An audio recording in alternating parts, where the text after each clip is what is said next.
Yasin is showing me some tricks of Zoom. So let's get started then, I think, inshallah.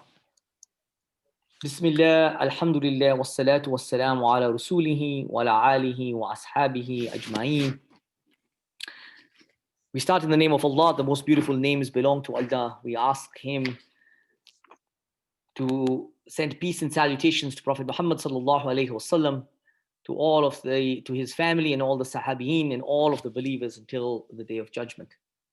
Before we formally start the program today, I'm sure that all of you know some of the news that was occurring in our country tonight, which is, extremely unfortunate. We pray for the safety of everybody in this country. We pray for the safety of our community and for the safety of the people in the capital. We pray also for the prosperity of our nation. And under God's watch, everything in the truth prevails in the end. This may be kind of an interesting topic for later on, and we'll do a dua at the end as well. But clearly, this is in our context here at the Islamic Center. It's something that obviously we wouldn't, and nobody agrees with at all. But all in all, I think as all people, we should all be united. We should all come together, and we should do dua for each other and for the nation as a whole. In fact, this parenting may be good for everybody who was there. He might teach us a little bit more than we bargained for, Najiba. So I'm very happy to welcome Sister Najiba today. Many of you know her as a very active, alhamdulillah, member of our community who has 3 school-aged children. She's also the lead for the Family Matters Committee. But behind all this is the fact that she's actually a certified life coach, and she's been serving individuals by helping to clarify a lot of the things that they do. She's also taken courses on parenting and is an expert in that area, and inshallah she'll be helping us in that regard. So I really welcome her today, and we're really looking forward to what you have to say, Sister Najiba. But before we get there, if Ijaz, if you can just put up the slide, I don't see it on the other the social media issue as well. We've been talking also that the one of the topics that we're going to cover is on social media and kind of how as parents we should behave and react to this. Undoubtedly, some of the issues that are occurring in our country today are because of a partisan media and a social media echo chamber. But how does this affect our youth, and where do we go with this on the aspect of our youth? Is going to be the discussion for the 6th episode in this series. And Sister Sadia Baloch, interestingly, is developing a curriculum in this regard, which I think is very interesting. So this is an example of how our school is actually so wonderful that we've realized that this is a problem, and essentially they're going to teach to this. So navigating technology and social media, what's in the hands of your children today, and what's your guide to help them use it safely? This is going to be the topic for the 6th session in this parenting thing. I think it's going to be another wonderful example of kind of where we're going. But so I just kind of wanted to introduce this today. Sister Sadia Baloch will bring this up. We'll talk about her in a little more detail. I want to thank her for stepping forward. Is another example of talent that we have within our midst in this wonderful community of ours. But today, again, I'm going to go back to Sister Najiba. She's going to divide the talk into 2 parts. There's going to be one part that's going to focus on our personalities, the personalities of parents, and kind of how we recognize our own personalities. And then next week, inshallah, she's going to talk about how to recognize the personalities of our children. So it's going to be divided in those 2 parts. I think both are going to be really an integral part of kind of how we approach this topic, and we thank her again. But before we move on to Sister Najiba, I'm going to ask Akbar Qureshi, who, as many of you know, is the Deputy Director of Religious Affairs He's really been helping me behind the scenes a huge amount. He's another wonderful talent within our community that has worked quietly behind the scenes. Alhamdulillah, for all of the stuff that he has done, and as the wealth of knowledge that he brings to us. So I would like to just cede the religious portion to him today, and inshallah, he'll give us a little bit of the Islamic perspective. So brother Abrar, Jazakallah khair, it's yours.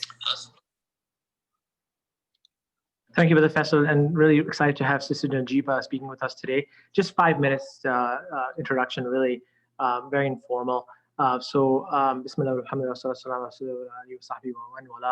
I was thinking about Sister Najiba's topic of conversation today about the various personalities and approaches that we have as parents. And I thought I'd just maybe narrate a quick, 3 to 5 minute, 2 examples from the Quran. And these examples, resonated with me as I studied them and I looked at them and I read about them, about 2 very different parenting scenarios and 2 fascinating outcomes. And what are the 2 different scenarios that are diametric opposites? Well, there's a story of Ibrahim alayhi salam, right? We are the ummah of Ibrahim, right? He had 2 sons, of course, as we know, but his experience with his parents, his father, who's mentioned in Surah Al-An'am, ayah number 74, when Ibrahim alayhi salam addresses his father very politely, and his father's name was Azar, and asks his father, Azar, why he is, building and worshiping these idols. So Ibrahim alayhi salam, who is the millat, right? Who's the ummah, the origin of the ummah of the great religions, grew up in an environment where his father was owned one of the largest businesses that manufactured and put together the idols. And this was all around him. In fact, he was supposed to just pick up from where his father left off. And here it was Ibrahim alayhi salam doing something opposite. And he is discussing very politely with his father in ayah 74 of Surah Al-An'am, why one should be worshiping these idols. And of course, he then begins to work with his father and work with his people, maybe even in some ways jests with them about the fact that when he sees the moon rise, right? We've heard those famous stories, again beautifully narrated in the Quran, Surah Al-An'am, where he says, maybe when the moon goes up, Hada Rabbi, this must be my Lord. When the moon goes away, he says, this must not be my Lord. When the sun goes up, he says, Hada Akbar, Hada Rabbi, and again the sun goes away. So Ibrahim alayhi salam, if you think about the environment he grew up in, it certainly was not very conducive to going forward to a monotheistic religion. But there's one important point. Ayah 75, Allah subhanahu wa ta'ala reminds us that true hidayah really comes from him. We do the best as parents. We have the right intention. The hidayah comes from him. So in Ayah 75, Allah subhanahu wa ta'ala says, وَكَذَلِكَ نُرِي إِبْرَاهِيمَ مَلَكُوتَ السَّمَاوَاتِ وَالْأَرْضِ وَلِيَكُونَ مِنَ الْمُوقِنِينَ, that we showed Ibrahim the kingdom of the heavens and the earth, so he might be firm in his belief, right? So hidayah comes from Allah subhanahu wa ta'ala. Now contrast that just briefly with Surah Yusuf, with Yusuf alayhi salam. Now Yusuf alayhi salam, think about Yaqub alayhi salam as one of the most pinnacles or examples of patience, of sabr, one can ever imagine. As you know, Surah Yusuf was a source of a lot of comfort to Muhammad sallallahu at the time of severe persecution in Makkah. And here, Yusuf alayhi salam is growing up in an environment where he's very friendly with his father, right? A lot of guidance from his father. And the relationship between Yusuf alayhi salam and his father was so close that when Yusuf alayhi salam had the dream, right? He goes to his father and says, أعوذ بالله من الشيطان الرجيم إذ قال يوسف لأبيه يا أبتي إني رأيت أحد عشر كوكبا والشمس والقمر. That, Ya Abati, very politely addressing his father, I have had a dream. And he had so much confidence and such a relationship with his father that when he had this dream, he knew something was wrong.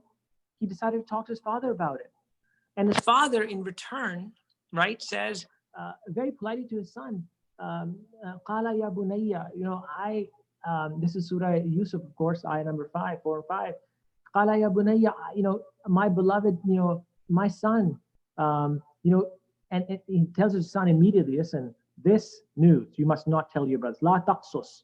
Don't tell your brothers about this, because, in the ayah it beautifully says, inna shaytana lil insani aduwwun mubin, that indeed shaitan is an open enemy for mankind, and I don't want your brothers to know about this. So the son had a relationship with the father had a relationship with the son, where he could tell him bad news and tell him to be careful. So again, I just wanted to just briefly, I want to have Sister Najiba, to speak with us, but just to tell us and remind us that Hidayah comes from Allah subhanahu wa ta'ala. We do the best we can as parents. But here are two examples of diametrically opposite relationships, where Ibrahim is growing up in a very difficult and different environment. Yusuf is growing up in a very conducive environment, and the two are extremely opposite to each other. So thank you so much, and I'll hand over to Sister Najiba.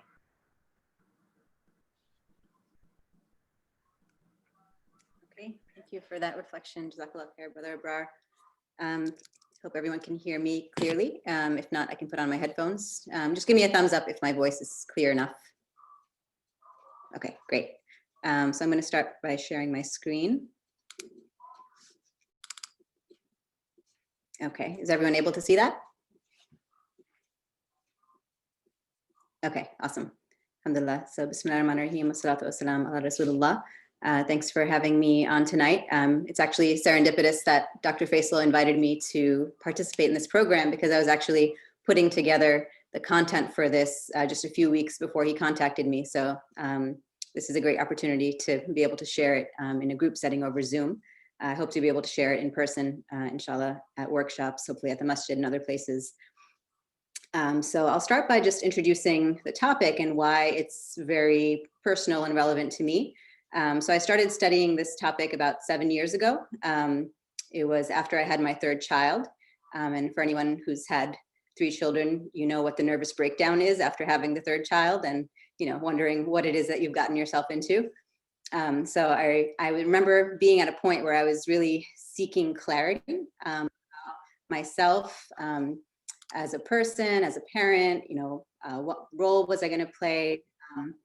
How was I going to manage all these different responsibilities that I had? How was I going to juggle career, motherhood? So I was, in a place of somewhat of turmoil and questioning about myself and my abilities as a parent. And I found this particular framework on personality, which I'm going to introduce. It's called the Enneagram. Some of you may have heard of it before.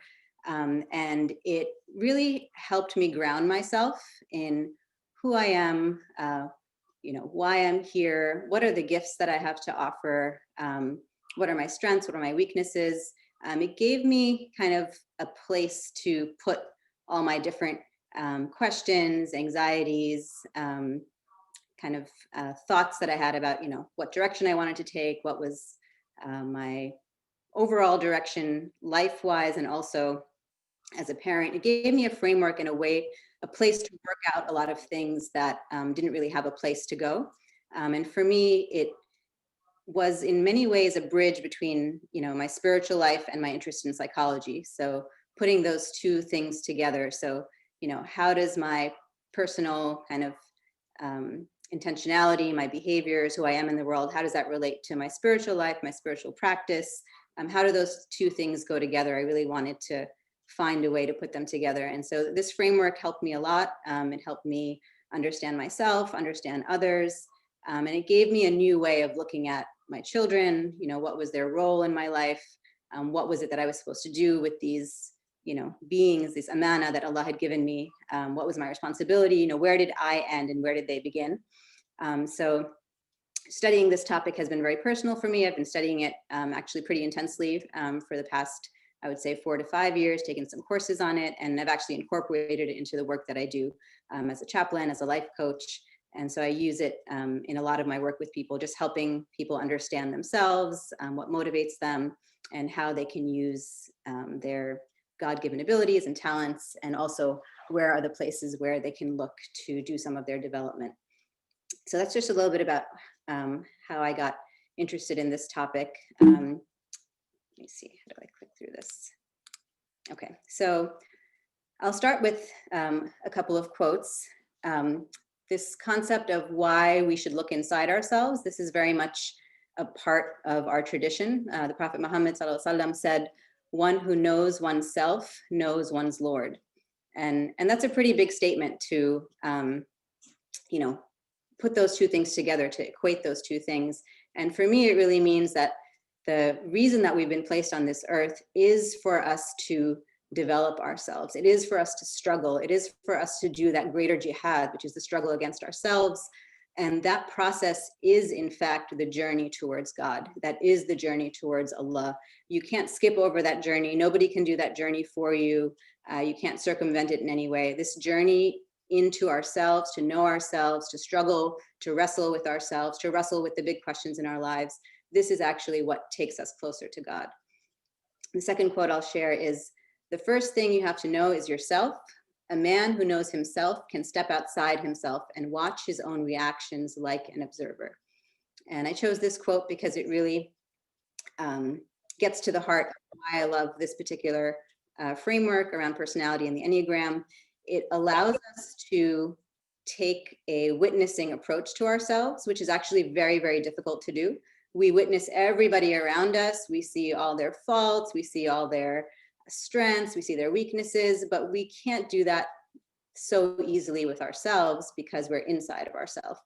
So when you are able to use a framework like this to sort of step out of yourself, then you can start watching yourself. And that watching of yourself is actually one of the biggest stepping stones towards personal development, being able to kind of objectively see what it is that you are doing, what you're saying, your behaviors, and that actually breaks that cycle of reactivity. So much of what we do in life, we don't realize this, is a kind of reaction to what's happening around us. It could be reactivity to other people, to ourselves, a lot of automatic reactions.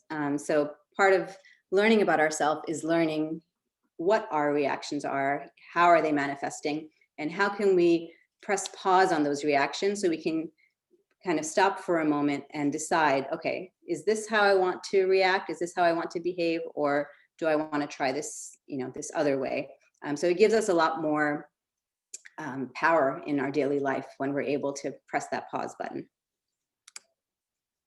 So just briefly, the usefulness again of studying this: self-knowledge gives you insight into your core motivations, your fears, your thought and behavior patterns, how you're impacting others, and your blind spots. And these are all things that you may not be aware of unless they've been pointed out to you, or unless you've been doing work on yourself, or if you have mentors in your life who help you, navigate these things.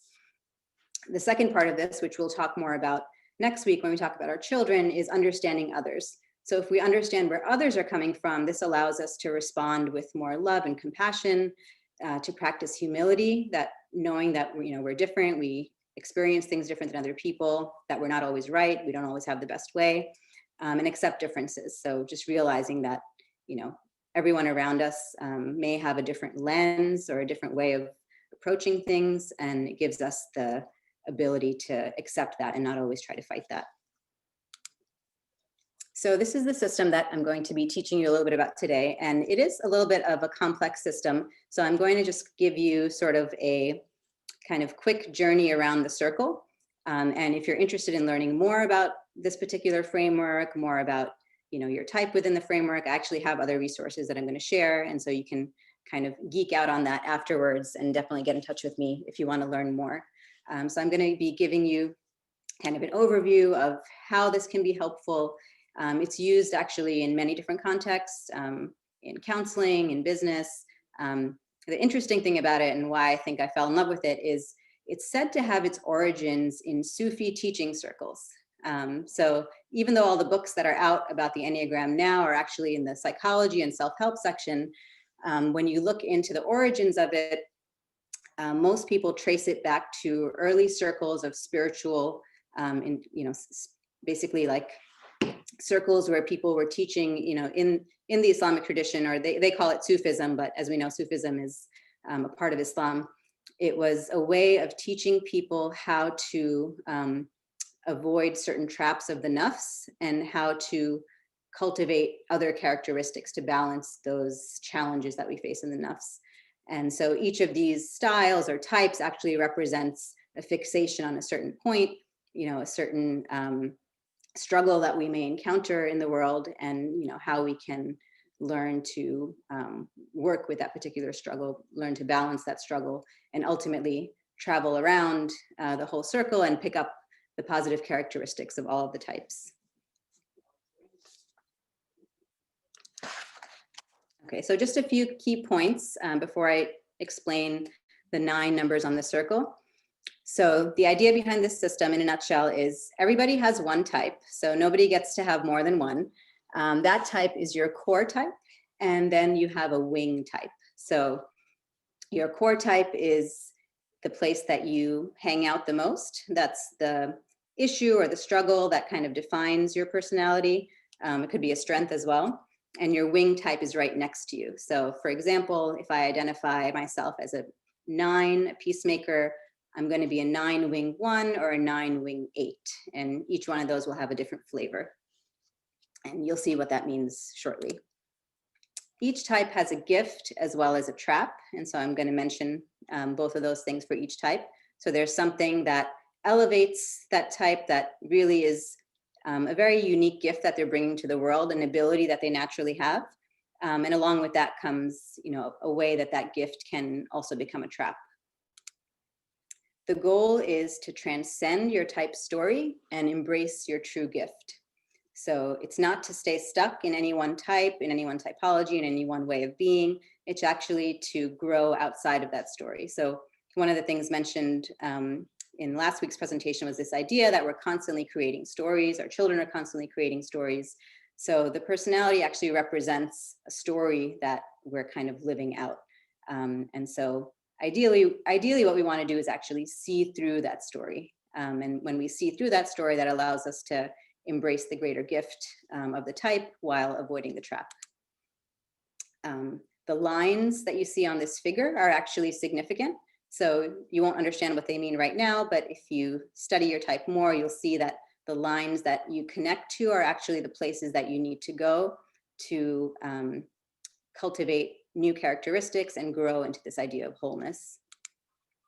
And finally, many people don't like typologies because they feel that a typology is going to put them in a box and say, this is the kind of person that you are. But actually what the idea of the Enneagram is to get out of the box that you're already in. So by discovering your archetype, you can see how you may have been putting yourself in a box with a very particular story.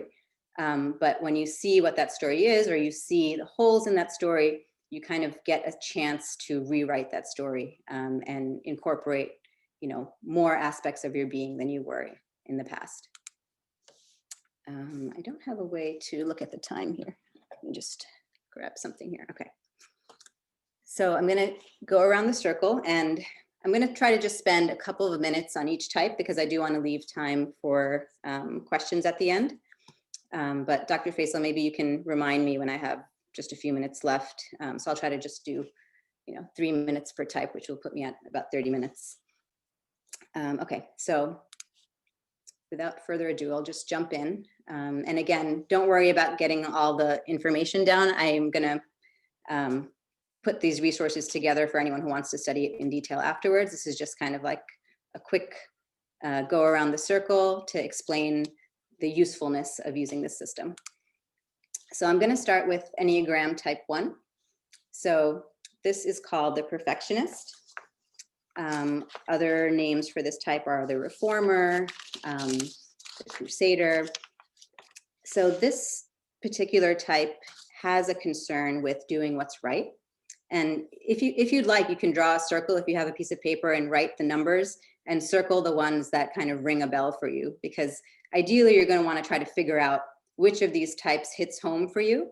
And that's going to be something useful for you to know when we're discussing like the characteristics of the type and how we can improve. So the overarching idea of type 1 has to do with doing what's right. So being ethical, dedicated, reliable, being motivated by a desire to live the right way, to improve the world, and to avoid the idea of fault or blame or criticism. Type 1s tend to make great teachers, great activists, They do have a fear of making mistakes, and so try hard to avoid making mistakes or having any faults found in them. That's why they're called perfectionists. These are people who are fair, just, even-tempered, the kind of person that you would want to make important decisions, especially when you have to put your emotions aside to do the right thing. So for example, a judge who has to make a difficult decision. The special gift of this type is actually wisdom or discernment. So knowing the right thing to do in a complex situation, especially if there's no one right answer. And a lot of these gifts you'll actually appreciate if you've studied the Sirah, that the Prophet had these gifts. So for example, the ability to solve a complex dispute by having a wise solution that goes beyond just the back and forth of who's right and who's wrong. So the gift of this type, so on the left hand, I put the gift and the trap. The gift of this type is wisdom. So being able to have that wise discernment to figure out what is the right thing to do. The trap of the type has to do with perfection. So always demanding perfection of oneself, perfection of others. This can lead to maybe being judgmental of others or wanting others to behave in a certain way that fits the type 1 standard of what it is to behave well or to be a good citizen. Each type also has something called the sin. So this has to do with this idea I talked about earlier of in the Sufi teaching circles, there being an emphasis on different characteristics that can cause our downfall or cause us to kind of go into our lower self. So the sin of this type is anger or resentment. And you can see how this would arise from wanting the world to be perfect. Because as we know, the world is not perfect. We are not perfect and nobody is perfect. But this drive for perfection, for righteousness, when you live in a broken world where a lot of things are happening that shouldn't be happening, or people are behaving in ways that they shouldn't behave, this can create a sense of anger or resentment that other people are not trying as hard to be good or to be righteous. They're not trying as hard to clean up the messes that need to be cleaned up. They're not trying as hard to, uphold the standards of goodness and righteousness. So this can lead to a sense of anger and resentment. And now the cure for this ultimately is patience. So this idea of being patient with humanity, being patient with oneself, being patient that not everything will be solved all at once and in the perfect way, but there is a time frame. There is this ability to relax a little bit and let go and allow people to learn things and do things in their own way. So I'm just going to do 2 slides per type. So the second slide, I'm going to focus on type 1s as parents. And so this is the first time I'm presenting this specifically in a parenting context. And so what I've tried to do is, take some of those characteristics and match them up with, parenting styles and how type 1s might approach parenting. And there is actually a good amount of literature on this as well, which I can share with you all.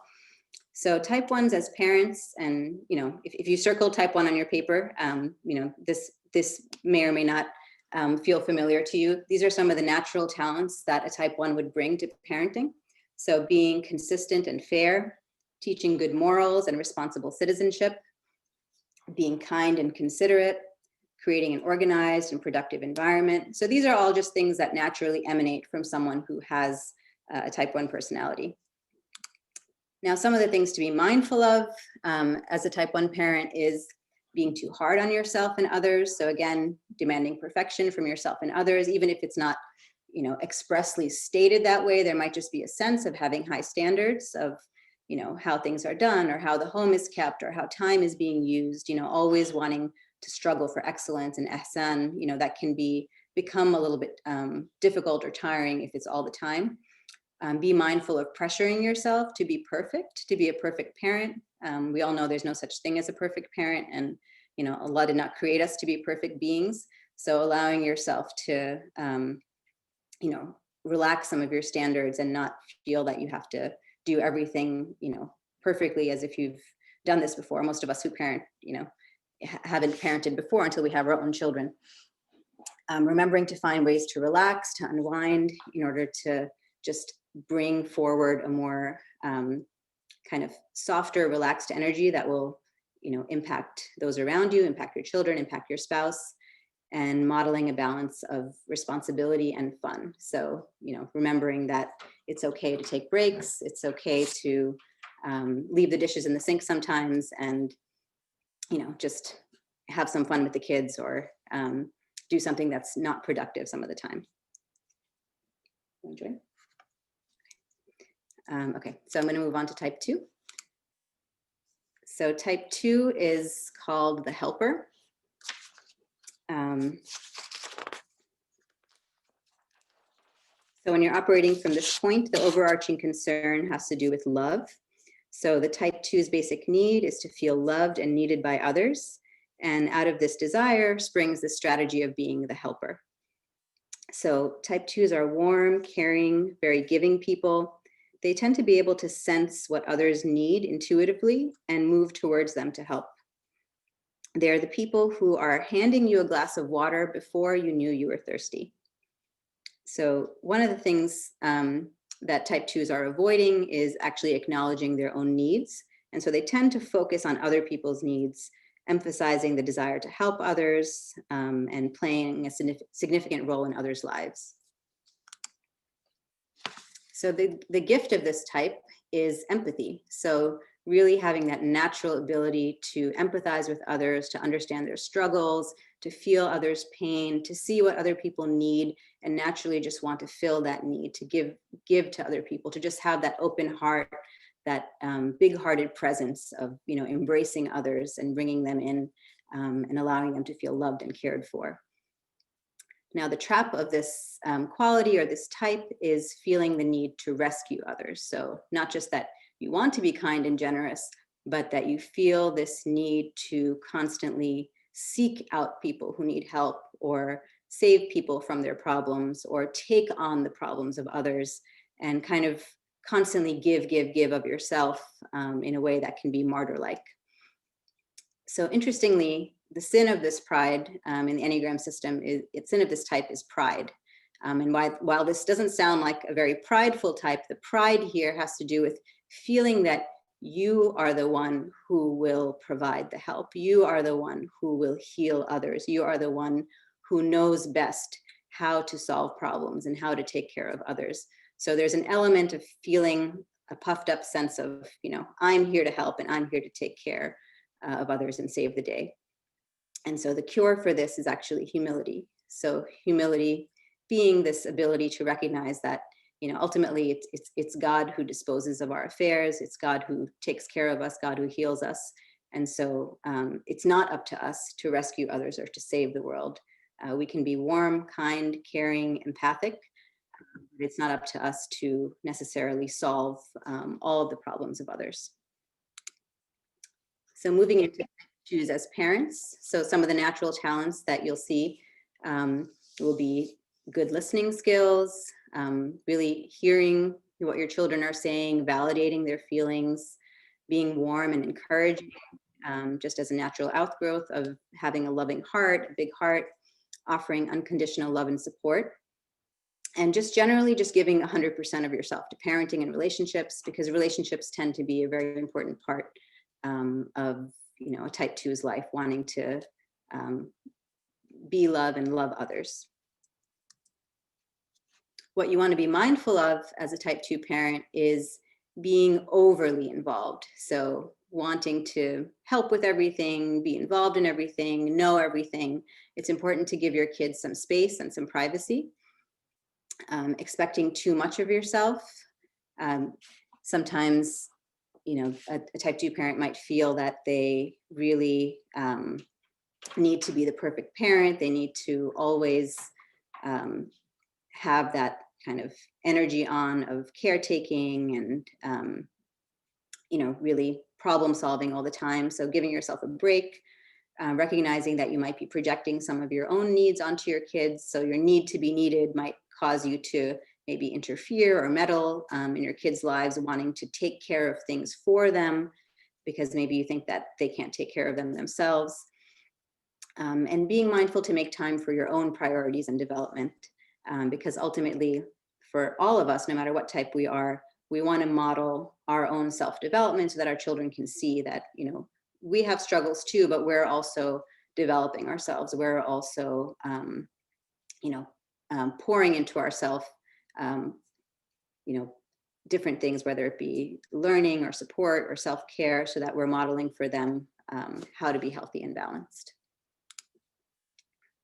All right, my next type is type 3. Let's check the time here. So type 3 is the performer, also called achiever. Interestingly, the type 3 sort of represents our achievement culture in the West, especially in America. So the focus for this type has to do with being acknowledged. And this is a form of feeling valued, feeling loved. So the strategy here is to achieve, to perform, to be productive. Basically, everything that, our culture tells us that we should do or should be. So being industrious, accomplished, working hard, achieving our dreams, being confident, being social. So these are all things that come naturally to the type 3, and thus they're often labeled the performer, because they're often out there doing those things, achieving goals, reaching milestones, very adaptable, excelling, driven, and can be image conscious. They're usually very positive people. They encourage others, see the best in others, make very good mentors, very good role models. The fear here is wanting to avoid failure. And so the focus is actually on success. So the gift of this type is this idea of focus, being able to single-mindedly pursue something and get it done, to set goals and reach goals, to kind of stay on track. The trap of this type has to do with feeling overly identified with one's accomplishments. So I am my accomplishments. I am all the degrees that I have on my wall. I am, my title at work. So feeling this sense of what I do actually is what I am, and that's all that I am. The sin for this type is vanity. So this idea of being overly concerned with how one appears to others, how one appears in light of society, or whatever the social benchmarks are that indicate success. And the cure for this is integrity. So being more in touch with who I am on the inside, rather than who I am to the world, who I am on the outside. So going back into the parenting realm, type 3s as parents are naturally very consistent, dependable. They offer encouragement and praise, can easily model confidence and success, and are efficient at managing tasks, getting things done. So again, these don't represent all the skills that any type has. These are just things that would naturally be present for a type 3 when they're parenting. Some things to be mindful of. Being too career focused. Oftentimes type 3s can spend a lot of time working because they work very hard, especially at their jobs and in their careers. So making sure to carve out time for the family. Being mindful of being too competitive when it comes to your children. So just because you like to compete doesn't mean that your children necessarily have that same desire to, win at the sports competition or win the spelling bee. So just, keeping your own competitive nature in check when dealing with your children. Attending to who your kids are, not just what they're good at. So there might be a tendency to be achievement oriented again, or wanting kids to accomplish certain things. So making sure to also see your kids for who they are underneath that. What do they like? What is their personality? What's important to them? And again, modeling balance. So all of us have to model balance in some way. So the balance here for the type 3 is balancing achievement in the external world with the ability to also be present with your loved ones in your home. So, having that ability to have both of those things be a priority. Next on the circle is type 4, sometimes called the intense creative, sometimes called the romantic. The focus for this type is on being understood and also on being unique. So they tend to march to the beat of their own drum. They really want to understand their deeper self and have more access to their inner life, and can do this more easily than other types. They're actually able to tolerate deeper emotions without running away from these emotions. And they're often truth tellers, saying what needs to be said without hesitation. Creative, sensitive, sometimes described as moody. They're motivated by this need to be understood and experience their feelings. They also don't want to be ordinary. They want to be unique. They can often make excellent artists because of their creative side. There's also this underlying sense of longing for something. And you can see this in, for example, deep poetry, like the poetry of Rumi, for example, or many different, spiritual poets or poets have this sense of deep longing. And that's very unique to the type 4, of having this longing for something else, something more. So the gift of this type is creativity, being able to use emotion and mood states to create beautiful things. The trap of this type is being over-identified, again, with this talent or gift. So feeling overly identified with my feelings, my feelings are everything. My feelings carry me this way and that way. So being kind of overwhelmed by the constant change in feeling states. The sin for this type is called envy. And that has to do with just feeling that, there's something else that I don't have. Maybe other people have that. There's some happiness that I'm lacking, or there's some talent that I'm lacking. There's something that I'm lacking that, maybe I just can't quite put my finger on it, but I'm a little bit envious that somebody else might have that thing, or somebody else might be experiencing their life in a better way, or have more satisfaction in their life than I do. And so the cure for this ultimately is gratitude, really realizing that, maybe I do have what I need. Maybe my life is good the way it is. Maybe I'm fine the way I am. There isn't really something that I need to always be longing for, or wishing that something was different than what it is right now. Type 4 is as parents. So some natural talents that you bring are creativity and playfulness, emotional honesty and vulnerability, knowing how to connect with your child on a deeper level, because you yourself know how to connect with yourself on a deeper level, encouraging children to develop their unique talents and interests. Some things to be mindful of as a type 4 parent: being too self-absorbed with your own thoughts or concerns, identifying too strongly with your moods, or maybe blaming them on others, having these different moods of whether it be melancholy or longing or frustration, and maybe projecting that onto the people around you. You should be mindful to model how to feel emotions in the moment and then let them go. So this is actually the kind of talent of the 4, is being able to work skillfully with emotions, not ignoring them. Most other people or other types tend to push emotions away or ignore them, or sort of try to cover over them with positivity, those types of things. So 4s have this special talent of being able to really feel what's going on, to connect with things, even if it's difficult or sad, or if it's happy, whatever it is, being really present with it. And so modeling how to do that, but also how to let it go. And all of us need to do this, but connecting with your own sources of support so that you're not too overwhelmed when it comes to parenting. Okay, so moving along the circle. So the next type is 5. So this type is called the investigator. These are the kind of thinkers and philosophers amongst us. The theme of this type has to do with knowledge and finding security through knowledge. So these are the people who are very curious, wanting to take apart computers and clocks to see how they work, figuring out, why things are the way they are often to be found working quietly in their rooms or labs, discovering new things, exploring new ideas. They tend to be more detached, needing more privacy to pursue their interests, and can often seem to be conserving their energy and time to devote to their particular interests. The gift of this type is objectivity. So being able to objectively analyze situations, not get too emotionally kind of wrapped up in things, but actually seeing things very clearly and being able to make decisions clearly, or help people identify, action steps to take.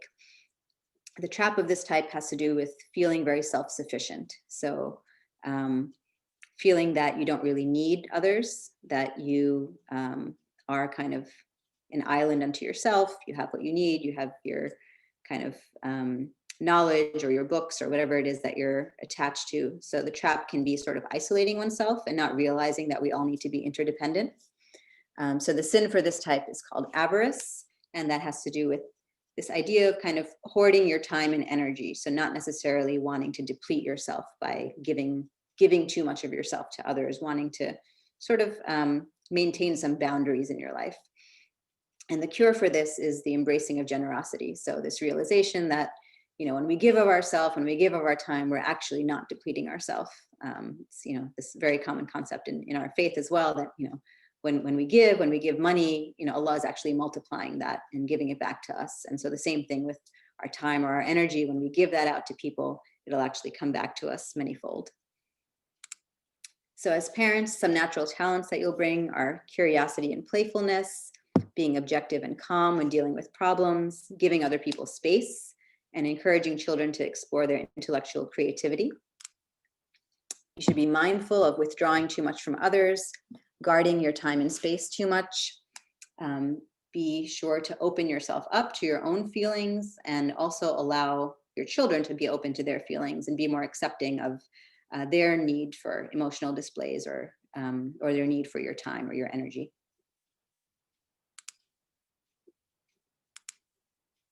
Okay, so type 6 is called the loyalist.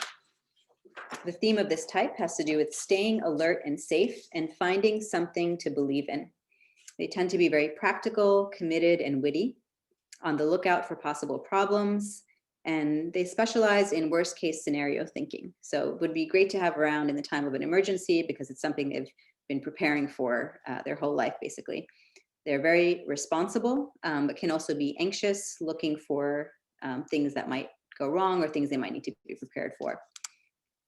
The gift of this type is loyalty, being able to be loyal to a cause, to people, to relationships, despite what problems may come. So being very steady, being committed, whether it be committed to a community, committed to a family, whatever it is that they have a strong attachment to. The trap of this type is seeking security in the external world. So this idea of kind of seeking something to believe in or hold on to externally, while feeling maybe a sense of insecurity inside. The sin of this type is known as fear. So the fear of not being prepared or being harmed in some way. And the cure for this is known as either courage or faith. So recognizing again that, Allah is the one who keeps us safe. Allah is the one who manages our affairs. And this anxiety that we might be feeling, we need to lay that down sometimes, and, allow ourselves to trust that everything is going to be okay. Type 6s as parents are very loving and nurturing, can be counted on to do what they say they will do, can encourage children to work hard and have compassion. They're very protective and practical. Things to be mindful of as a type 6 parent: worrying a little bit too much about what might happen. So projecting your fears onto others, whether it's your kids playing on the playground or, your teens going out and worrying about what things that might happen to them. Taking time to relax and deal with your own anxiety, to recognize your own reactivity, and the fears that you might be having and how that might be interfering with your ability to support others. And again, all of us need to model different things. So modeling self-confidence, trusting your own judgment, trusting in Allah, trusting that things are going to work out. Still being careful, but also having that trust that things will play out as they will. Okay, so I think we might be able to get through all of them. I think I can wrap up in a couple more minutes. So type 7 is the enthusiast. The theme of this type is being optimistic and forward-thinking. Other names for this type are the visionary or the energizer, the enthusiast. They have a seemingly inexhaustible well of enthusiasm for life, for learning, for crafting new visions, building companies, going on adventures. They're motivated by a desire to be happy, to plan stimulating experiences, and also avoiding pain and limitation. The gift of this type is optimism, so always finding the bright side of any situation. The trap is the grass is always greener. In other words, always trying to think of something new to do next, or the next great possibility that's around the corner. The sin of this type is known as gluttony. So this idea of wanting to fill yourself up with experiences, pleasurable thoughts, pleasurable experiences, sort of always pursuing that next thing. And the cure for this is sobriety. So this idea of exercising self-restraint, we have the idea of fasting is very important for this, accepting that life has joys as well as sorrows, and staying grounded in the present moment rather than always fleeing into activity. Type 7s as parents, naturally very encouraging, optimistic, playful, kind of the Robin Williams figure that you'll see in movies, unafraid to allow children to take risks and explore their environment, very generous and affirming of others. Some things to be mindful of, being too focused on fun and adventure. So remembering to make time for daily routines like homework and chores and kind of the boring stuff of life that needs to get done. Being too self-referencing, so being too caught up in one's own plans and ideas, making sure to be attentive to the needs of other people. Be mindful of avoiding difficult conversations that may need to happen, dealing with difficult emotions or problems that need to be addressed, and being mindful of feelings of frustration that might be projected onto others, being frustrated that things aren't happening in a certain way, or life isn't moving as fast or isn't as exciting as one would like it to be in every moment. Okay, so the last two types are type 8 is the challenger. So the theme of this type is power and protection. So these are the leaders, the entrepreneurs, the matriarchs of the family. These are the ones that you really want on your side in a conflict. They have a very naturally strong physical presence, can come across as very intense. They also have a soft, tender side that makes them want to fight for the underdog and protect the innocent. They're confident and bold and can sometimes be domineering when they want to get something done, are also very powerful negotiators. The gift of this type is strength. So just naturally having a strong, vibrant personality. The trap of this type is this idea of it's me against the world. So I need to protect myself. I need to get things done. There's other people around me who might try to put one over me or take advantage of me. So I need to be strong and invulnerable. So the sin of this type is intensity. So doing everything at 100 miles per hour, or maybe using a little bit too much force when, negotiating that good deal or stating one's opinion. And the cure for this is vulnerability or innocence. So just getting back in touch with that softer side that, all of us have inside of us. So type 8s as parents, the natural talents that they are bringing are being a natural leader, allowing others to feel safe and protected under your care, having the ability to take charge, being both warm and firm. This is really important with young children. Having the energy and dedication to carry out priorities and modeling hard work and grit.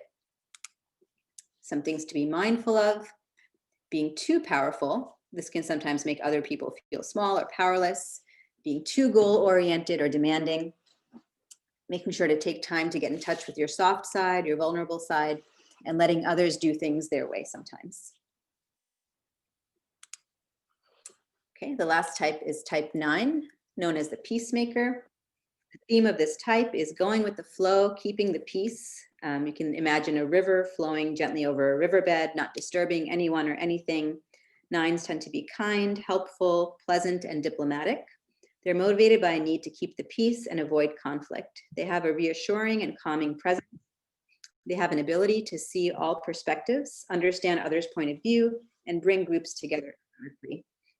They can struggle with being disengaged or resigned or not feeling very effective.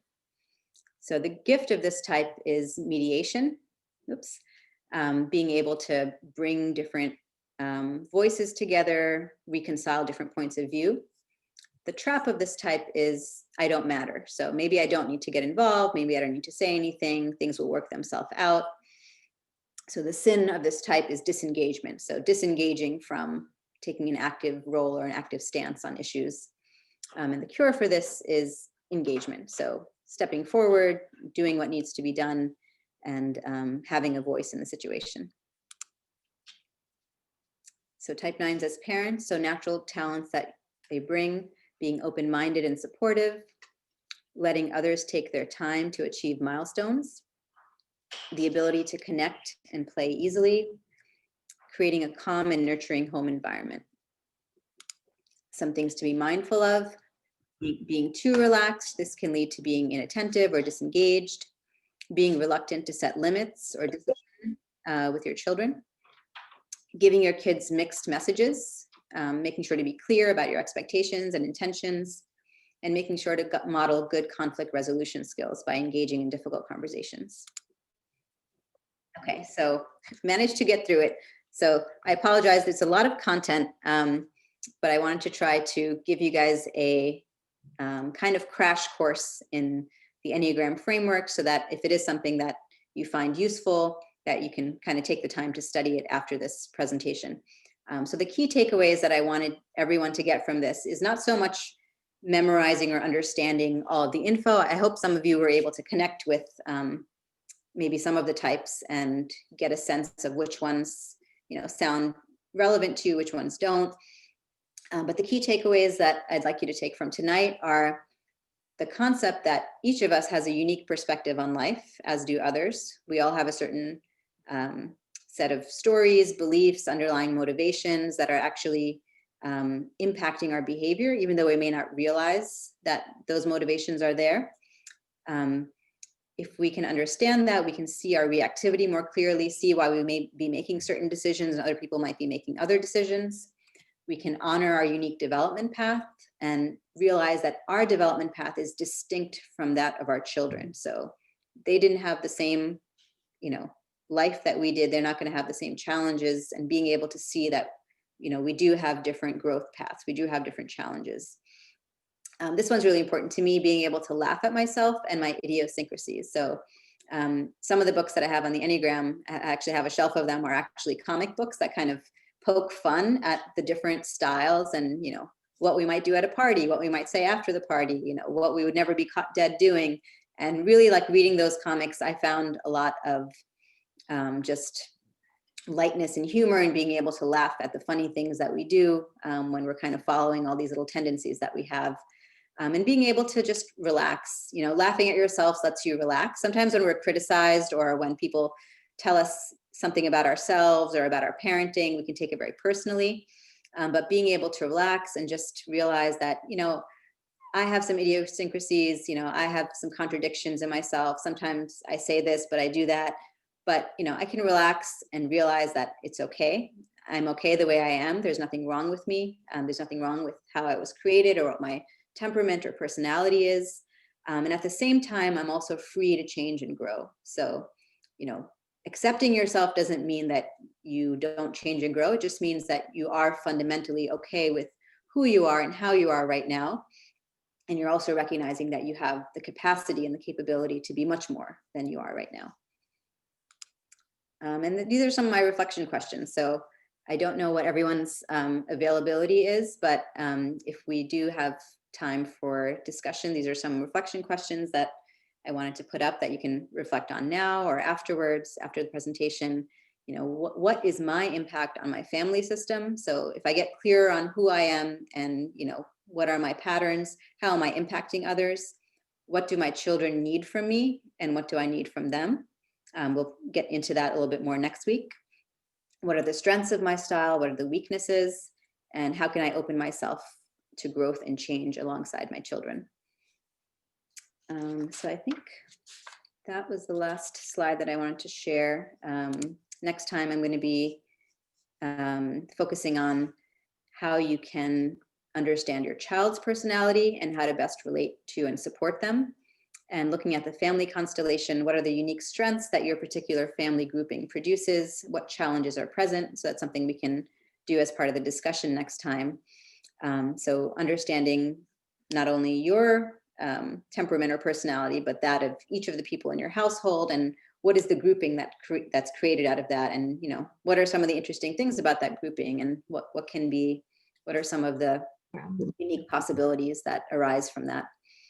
So in the chat, I'm actually going to put a couple of resources, kind of links that you could click on if you want to learn more about the Enneagram. If you actually want to take like a self quiz, there's a couple of good ones online, so I'll post a link to that. And so I would encourage you, if you want to learn more about this system, to go ahead and take one of those online quizzes, try to hone in on your style. and then do some reading. There's a lot of good content on this online. There's some good videos, and sort of get a little bit deeper into it, because I really just gave you sort of a bird's eye view of the system and how it works. But the actual content goes a lot deeper than that, and also the strategies for self-development. So that's what I would encourage you to do between this week and next week, is figure out your style. And don't worry too much about figuring out your child's style. That's actually kind of something that, develops over time. But just knowing all the styles might give you a good sense of, what's out there and what are some possibilities that you're working with. So Sister Najiba, Jazakallah khair. That was a wonderful, wonderful and very deep presentation. I can see kind of why you were saying that you would need the time. In fact, if anything, I'd like to just open it up just for 5 minutes, if people didn't mind staying on, just to answer a couple of questions perhaps. And then if people can then hold on and ask some more next time around as well, because we are dividing this over 2 sessions, and we will make this recording available to you. We'll post it. Now I'll leave that to Ijaz Bhai, whether you think on YouTube or we can post it on our website so people can kind of have it. And then we'll also post the slides with your permission, Sister Najiba, if that's okay. Is that all right? Yes, yes, I think so.